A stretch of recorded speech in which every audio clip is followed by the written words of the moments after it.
Agent of change. तो इसको आज अवेयरनेस सेशन के हवाले से हम यहाँ पे साथ में बैठे हुए हैं।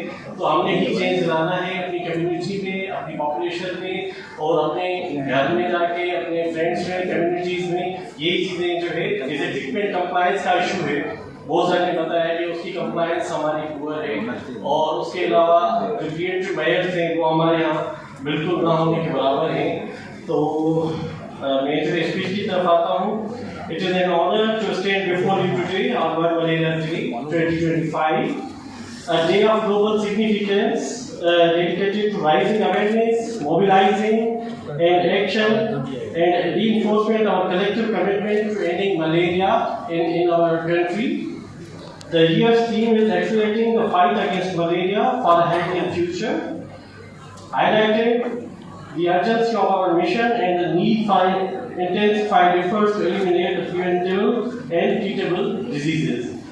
जैसे कि आपको पता है कि पाकिस्तान जो है वो कंट्रोल फेज में जो है हम मलेरिया कंट्रोल फेज में काम कर रहे हैं और लास्ट 2020 के बाद जो है मलेरिया का जो रोग है वो एनहेंस होकर वेक्टर बॉर्न डिजीजेस की तरफ चला गया है, जिसमें मलेरिया, डेंगू, लेशमानियासिस, CCHF और कानू, उसके अलावा जो है चिकनगुनिया, इन सारे सेक्शंस को जो है अभी मलेरिया कंट्रोल सेक्शन जो था वो ओवरऑल कॉफ्टर कर रहा है और वेक्टर जो है वो हमारा रिस्क डेवलप हो रहा है। जैसे सर ने बताया कि मलेरिया का जो वेक्टर है वो भी मॉस्किटो, उसकी वजह से जो है जो हमारी मेडिसिन हैं या हमारी जो इंसेक्टिसाइड्स हैं जो यूज़ हो रही है ओपन मार्केट में, उससे रेजिस्टेंस डेवलप हो गया है।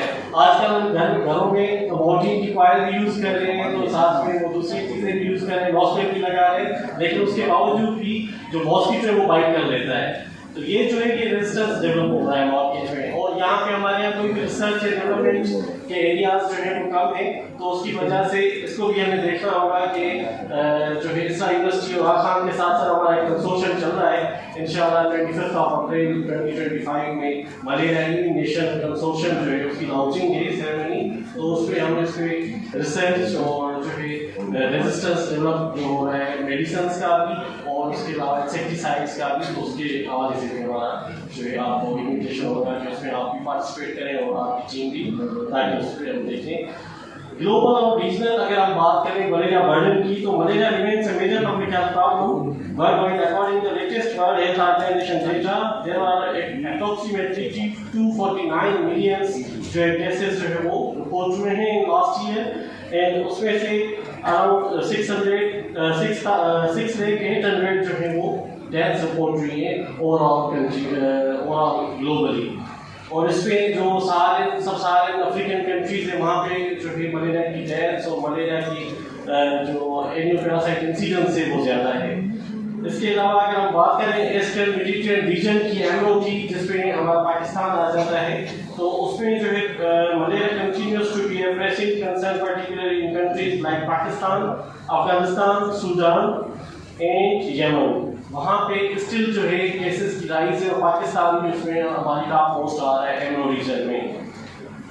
और उसके अलावा अगर हम देखें तो जो 2022 का जो फ्लड आया था उसकी वजह से तो ओवरऑल डायनामिक्स हैं ग्लोबली वो चेंज हो गए और जो ग्लोबल वार्मिंग की वजह से हमें 2022 में अराउंड 13 लेख जो है 1.3 मिलियन केसेस मलेरिया के रिपोर्ट हुए और उसमें बहुत सारी सीवियरिटी थी, जिसको हमने अल्हम्दुलिल्लाह जो है आउटब्रेक सिचुएशन नहीं होने दी और हर जगह पे हमारी मेडिसिन अवेलेबल थी। हेल्थ डिपार्टमेंट ने सारे स्टेक होल्डर्स को ऑन बोर्ड लिया, यूनाइटेड नेशन के यूनिसेफ, WHO, ग्लोबल फंड और उसके अलावा हेल्थ डिपार्टमेंट ने अपना जो बजट है वो इंक्रीज किया, जिससे ये हुआ कि जो अनइंटरप्टेड सप्लाईज जो है वो हमारी कंटिन्यू रही 2022 में और कहीं पे भी ऐसी कोई ऑफ सडन डेथ नहीं, उनको मॉर्बिडिटीज हुई, लेकिन मलेरिया के जो मॉर्बिडिटीज हैं वो जो है मॉर्टेलिटी उसमें कमी हुई।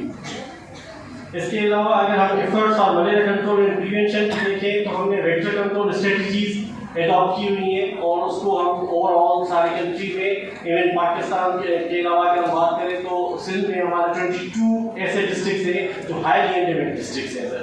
उसमें कराची रीजन जो है जिसके 7 डिस्ट्रिक्ट्स और हैदराबाद डिस्ट्रिक्ट, ये 8 डिस्ट्रिक्ट जो हैं वो एनियोपेरासाइट इंसिडेंस जो है यहाँ पे ग्लो 5 है, 0 एंड 5 की स्टेटिफिकेशन WHO की होती है, उसकी 3 स्टेटिफिकेशन है।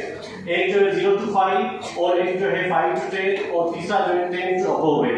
जो 10 to above है और 5 to 10 है वो सारे जो है ग्लोबल फंड और हेल्थ डिपार्टमेंट वहाँ पे अपनी diagnostic treatment and preventive services दे रहा है। और वहाँ पे हमारी alliance long lasting insecticide treated nets जो है वो आपने तकरीबन 4.3 मिलियन अभी जनवरी में हमारे 8000 डिस्ट्रिक्ट जो है मीरपुर खास, उमरकोट एंड टनू मोहम्मद खान, चच्चा, सुजावल और इसके अलावा लाड़काना वहाँ पे हमारी जो है मॉस्किटो नेट्स जो है वो डिस्ट्रीब्यूट हुई है। और वो mosquito nets all the rural population को कवर करते हुए हमने सिर्फ अर्बन एरिया को छोड़ के, क्योंकि WHO रिकमेंड ये करता है कि जो रूरल पॉपुलेशन है वो अगर आपने 90% कवर कर दी तो उसका जो इम्पैक्ट है ओवरऑल वो तकरीबन 100% जो है वो कवर होता है। तो उससे सर ये हुआ है कि जो ऑलमोस्ट फैंसी पेरेंट का रेशो था छठा डिस्ट्रिक्ट की अगर मैं बात करूँ तो वहाँ पे अराउंड 50% और 55% तक आ गया था। और उससे जाहिर है मतलब सीवियरिटी ऑफ केसेस आ रही थी और केस मैनेजमेंट की कंप्लायंस जो है वो भी थोड़ी सी पुअर है और डॉक्टर्स जो है वो रिलेक्टेंट थे कि भाई सीवियर केसेस को हम किस तरह से ट्रीट करें। हालांकि इंजेक्शन आर्टिसोनेट्स भी पड़ी हुई है लेकिन जाहिर है BHU RLC लेवल पे कंसल्टेंट तो नहीं है। तो हमने ये किया कि वहाँ पे हमने सिंगल डोज जो है वो प्लेस करवाया कि कम से कम वहाँ से रेफरल हो जाए कि RLC से BHU पे, BHU से भी BHU पे, ताकि वहाँ पे वो जो पेशेंट्स है वो प्रॉपर ट्रीट हो सके जो सीवियर मलेरिया केस मैनेजमेंट है। तो अल्हम्दुलिल्लाह उससे ये बेहतरी आई है कि जो डिक्लाइन मलेरिया की मॉर्टिलिटी है उसमें डिक्लाइन आया है। उसके अलावा सर कम्युनिटी इंगेजमेंट के हवाले से वी आर थैंकफुल कि कोलाजी साहब के काफ़ी सारे वीडियोस जो है हमें काम आ जाते हैं। और उसके अलावा ये यूनिवर्सिटी की सपोर्ट रही है, यूनिवर्सिटी की सपोर्ट रही है और उसकी वजह से ये कि हमारी जो कलेक्टिव एफर्ट्स थे, अभी रिसेंटली मीरपुर खास में सर ने इवेंट अरेंज करवाया था, वहाँ पे हमारी सारी टीम जो है सर के साथ जो है शादा शोल्डर टू शोल्डर साथ थे। वहाँ पे हमने डायग्नोस्टिक ट्रीटमेंट और प्रिवेंटिव सर्विसेज दी। और उसके अलावा जो कम्युनिटी इंगेजमेंट से इसका बड़ा एक मेजर कंट्रीब्यूशन है पॉजिटिव जो है चेंज आने में, क्योंकि आपको पता है कि जो बिहेवियर से उसको चेंज करने में डिकेड्स लग जाते हैं। और जाहिर है हमें तो पहले सर ये भी होता था कि प्रोफेसर्स जो है हमारे मेडिसिन के वो कहते थे कि नहीं जी हम ट्रीटमेंट कंप्लायंस के लिए जो आपकी गाइडलाइन है WHO की या नेशनल डायरेक्टरेट ऑफ मलेरिया की उसको हम क्यों यूज करें, जो बाई बुक्स में हमने पढ़ी है वो हम कर रहे हैं। लेकिन जाहिर टाइम के साथ जो है ट्रीटमेंट चेंज हो रहा है। जैसे अभी रिसेंटली हमारे पास पिर्माक्विन जो है वायरस पेशेंट के लिए कहीं पे भी ओपन मार्केट में अवेलेबल नहीं है, लेकिन आपको पिर्माक्विन हर गवर्नमेंट की हेल्थ फैसिलिटी पे बेशक वो PPHI सपोर्ट कर रही हो, गवर्नमेंट सपोर्ट कर रही हो या सिविल हॉस्पिटल हो, वहाँ पे आपको पिर्माक्विन अवेलेबल मिलेगी और क्लोरोक्विन भी आपको अवेलेबल होगी ताकि वो पेशेंट्स ट्रीट हो। पिर्माक्विन को सर बैन होने की वजह ये है कि ओपन मार्केट में अगर आ गई तो हमारे पास इसके बाद कोई ड्रग ऑफ चॉइस है नहीं। कल को अगर ये भी रेजिस्टेंस डेवलप हो गया तो फिर हमारे पास वायरस को किस तरह से ट्रीट करेंगे। अभी एक ट्रायल चल रहा है आउटकम के साथ कि हम टेफ्लाक्विन पे शिफ्ट हो, क्योंकि नंबर ऑफ टेबलेट्स ज्यादा होने की वजह से अभी हमने उसको कम किया है, डोज इंक्रीज कर दिया है कि पहले अगर अडल्ट वायरस का पेशेंट था तो हम उसको जो है 7.5 mg के 2 टेबलेट्स लेते थे, यानी 15 mg फॉर 14 डेज, यानी 28 टेबलेट बन जाते थे वायरस के इसको ट्रीट करने के लिए। लेकिन अब जो है वो जो 15 है उसको हमने 30 पे और 30 ग्राम जो है पर डे यानी कि 4 टेबलेट्स और उसको 14 डेज से डिक्रीज करके 7 डेज में किया है, ताकि क्योंकि प्रोलॉन्ग होने की वजह से फिर लोग जो है ना अगर फीवर सबसाइड हो जाता है तो मेडिसिन कंटिन्यू नहीं करते। अब मेडिसिन कंटिन्यू ना करने की वजह से फिर जो है रेजिस्टेंस भी डेवलप होता है और उसके अलावा relapse of the cases specially virus में वो जो है हमें मतलब जो है फील्ड में ये बहुत सारे रिलेप्स केसेस भी रिपोर्ट हुए हैं।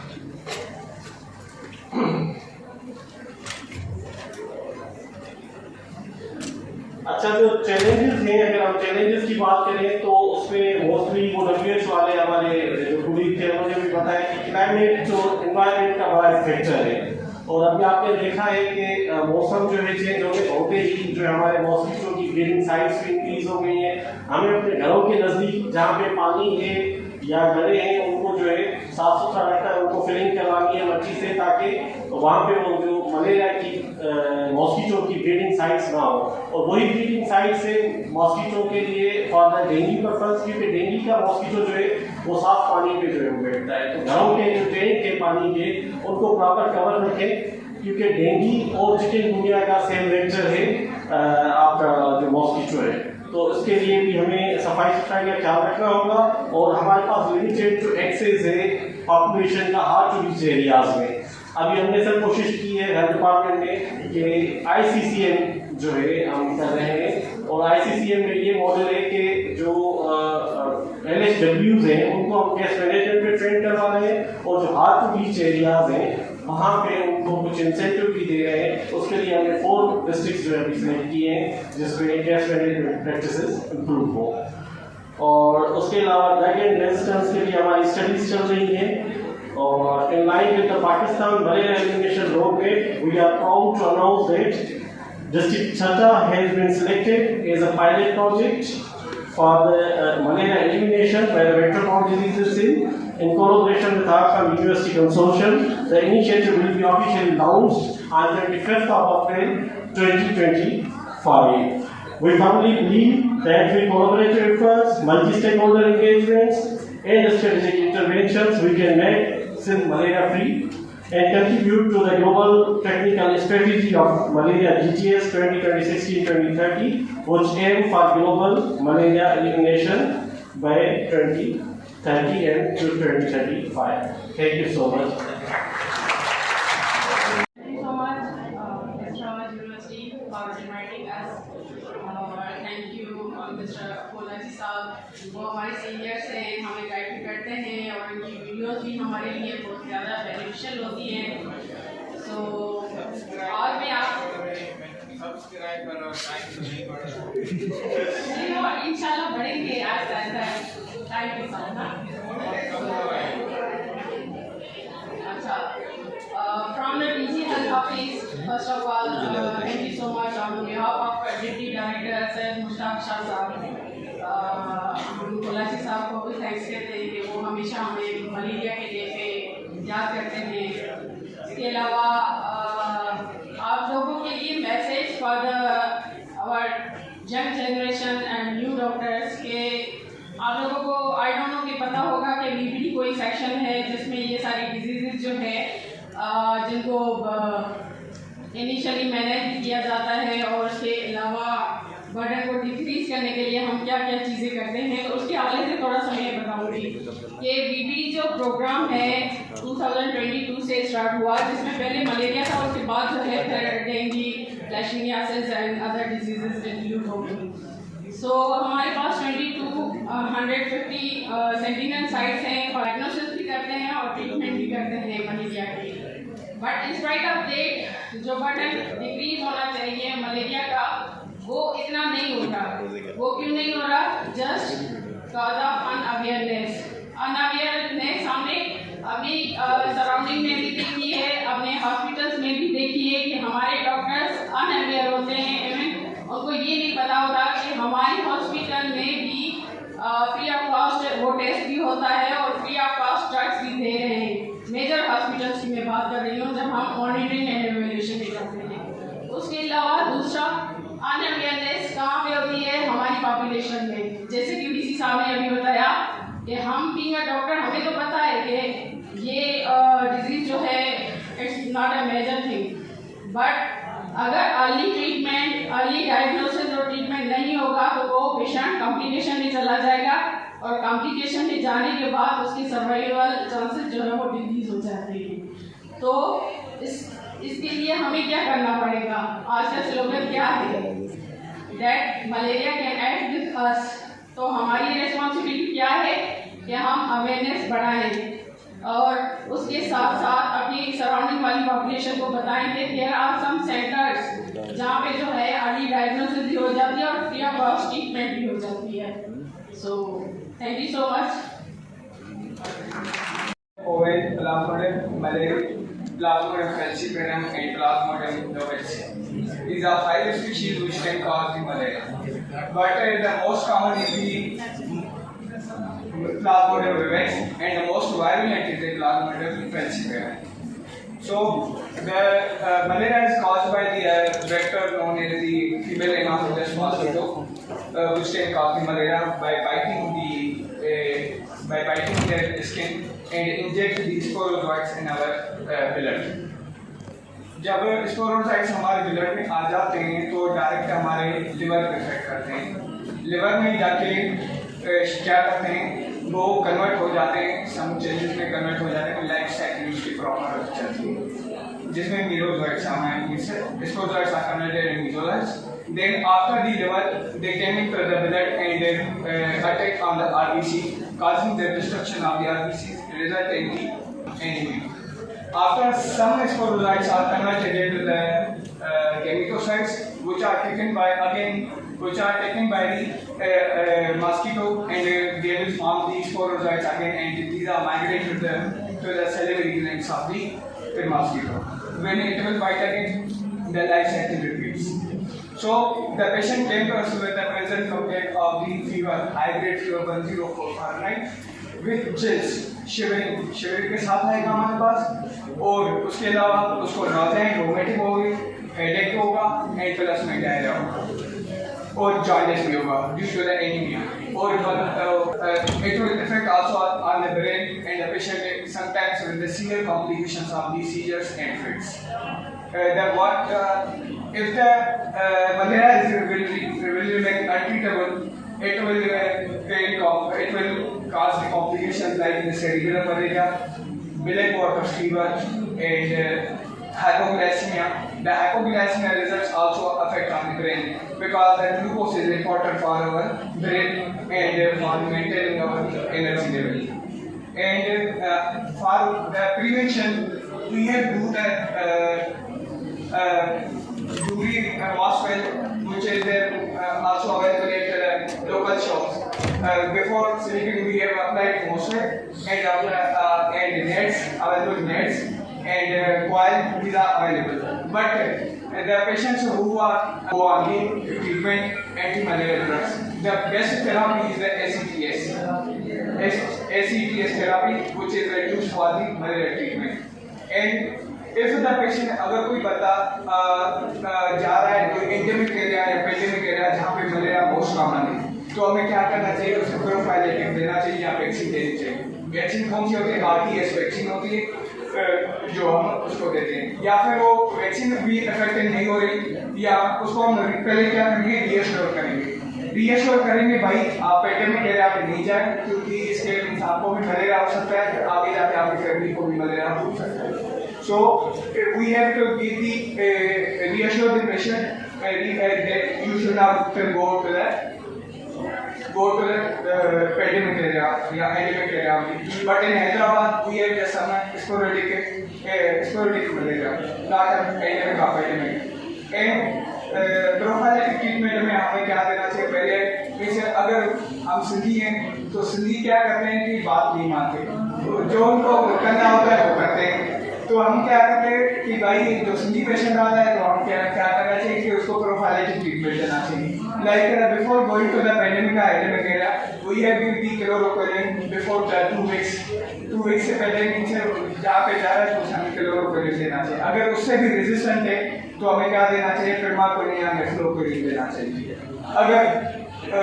अगर प्रेग्नेंट वुमेन को भी क्या हो जाती है, मलेरिया हो जाती है, the best drug of the choice is the artemether. So for treatment से जाने से पहले हमें क्या प्रिवेंशन करना चाहिए, क्योंकि prevention is a better than cure. Thank you so much.